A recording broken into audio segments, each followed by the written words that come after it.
What's up, everybody, and welcome back to the Glass Less Traveled. My name is Mike Verivi. I'm the founder of the Fox Valley Whiskey Society. And one of the questions that I've been getting asked actually quite a bit lately, as family is coming into town, and you might be going into your grandparents' house, your aunt and uncle's house, and you happen to find an old bottle of whiskey. And I've been seeing it a lot posted on Facebook. Is what is it worth, and is it still good to drink? So I'm going to try to answer both questions at once. Behind me here, you will see that I have a small collection of mine. I have two Jim Beams and a Wild Turkey. In my closet over here, I got about 20, maybe 30 more bottles, decanters from Beam. I've got Stitzel Weller in there, Wild Turkey, all these different wonderful decanters, and all are still good to drink. One of the most common ones that I see is this guy right here. This is from the 1970s. This is from Jim Beam.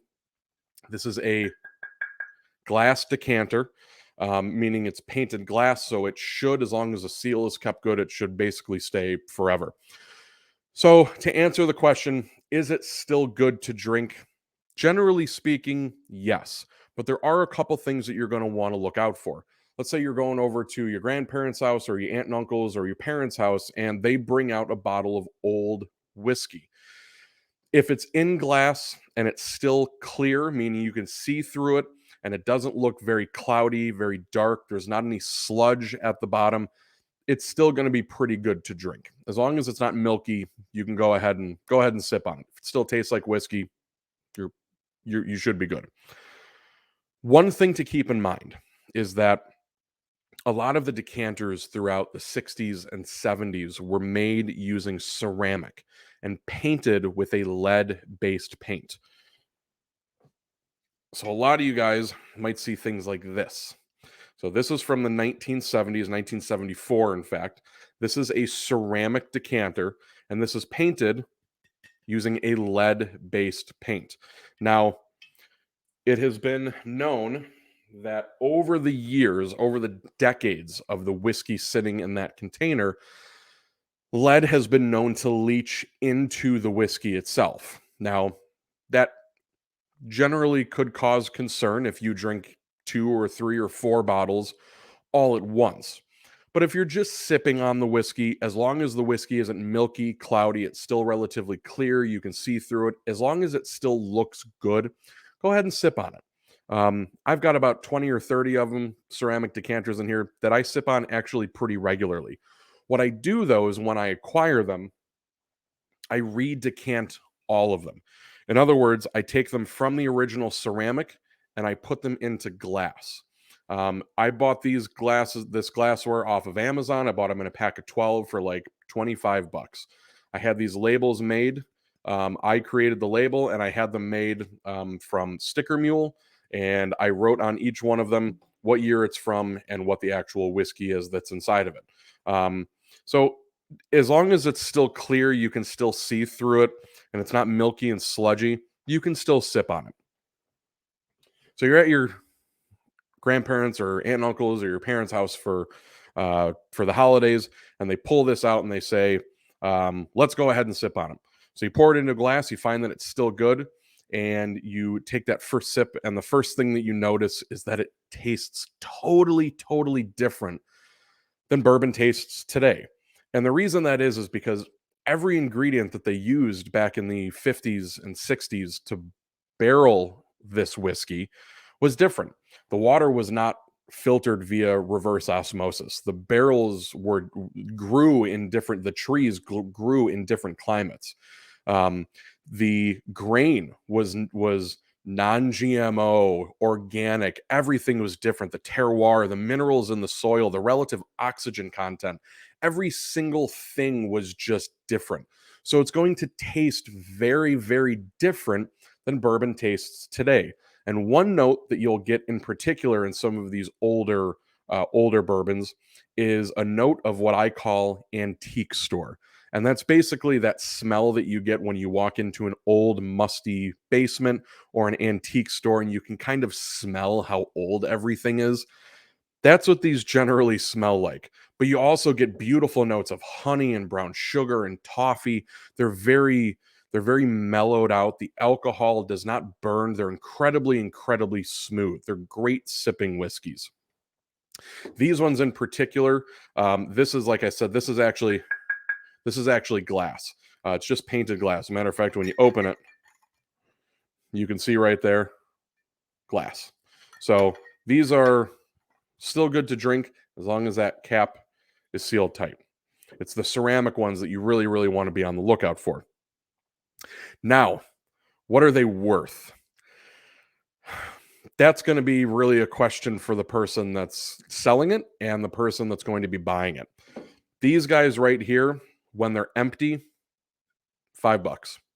Just get rid of them. They don't hold any value at all. When they're full, 15 to 20 bucks. Again, this whiskey isn't particularly rare. What happened was in the early 1950s, a gentleman by the name of Lou Rosenstiel, who was the owner of the Schenley Corporation, the largest distilling corporation in the United States at the time, was very, very concerned that the Korean War, which started in 1950, would cause the United States government to reach out to the distillers like they did during World War II in the 1940s and say, you can no longer make whiskey, you have to make industrial alcohol for the war effort. So what Lou Rosenstiel did in 1950 was he wrote to all of his distilleries, including the George T. Stagg distillery, which is what we now call Buffalo Trace, and he said, you guys need to make as much whiskey as you possibly can because I feel that the government is going to tell us that we have to stop making it so that we make industrial alcohol for the war effort. Well, 3 years later, and millions and millions and millions of gallons of whiskey, the Korean War just kind of ended up staying overseas. The United States government did not contract any of the United States distilleries to make any sort of massive quantities of industrial alcohol. In other words, no American distillery during the Korean War had to stop making whiskey. They just made a lot more of it. And they put it into barrels, and here we are 8, maybe 10 years later, and you have all of these decanters sitting on the shelf because there's so much whiskey to go around, and not enough people are buying it. Remember, this is right around the time that dapper son of a bitch named James Bond comes out onto the silver screen, and he's starting to drink these martinis with vodka, clear spirits like vodka, tequila, gin. These are taking over in the United States, and people weren't drinking whiskey the way they once were. The hippie generation did not want to do what their parents did. They didn't want to eat the same things. They didn't want to drink the same things, and their parents drank this. Well, now you have this generation of young, free-spirited people, and they don't want to drink whiskey. They want to drink cocktails and with that feature vodka and clear rum and tequila and gin. So whiskey kind of faded and really just kind of went away. It almost died.